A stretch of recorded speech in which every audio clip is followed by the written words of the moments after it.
When it comes to one of the most powerful jobs on the planet, you can't talk about one of those jobs unless you talk about being the President of the United States. In history, there have been many great presidents, but right now I want to talk about the 35th President of the United States named John F. Kennedy. John F. Kennedy was the President of the United States from 1961 to 1963. And right now, I want to talk to you about one of the most popular presidents in the history of the U.S. So come on, take a trip with me. Now, taking you back in time, John F. Kennedy was born on May 29, 1917, in Brookline, Massachusetts. The Kennedy family was a very wealthy and powerful family. The family that John knew had many siblings, as well with 3 brothers and 5 sisters. Now, when it came to John's parents, his father Joe always wanted big things for his children. Sending them to the best schools, he hoped one day that one of his children would become president. Although he thought that his oldest son, Joe Jr., would become president, that didn't happen. Now, like I mentioned before, John had the best education.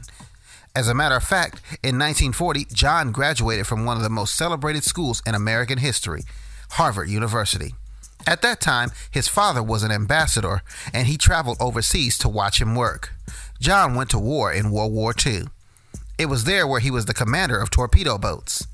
After an attack on his boat, John became a hero.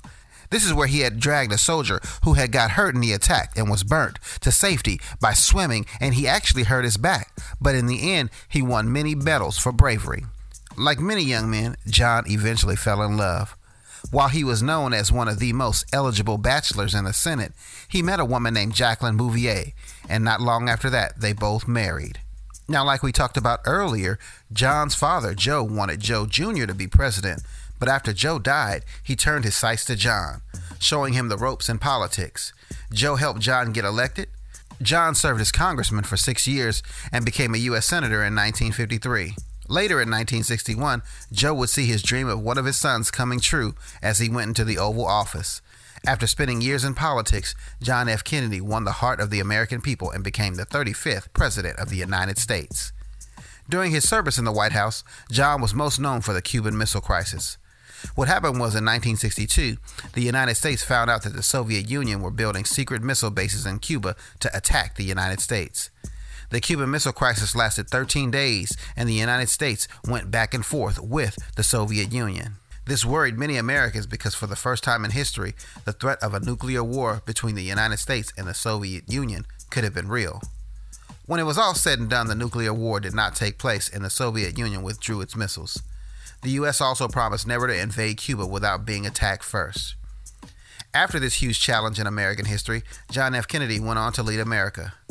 Liked by many, he was the face of the country until on November 22, 1963, he was assassinated. On a trip to meet the American citizens in Dallas, John F. Kennedy was in a car ride, waving to those in attendance. Before the Secret Service could stop it, John was shot on that day in a car ride in Dallas, Texas.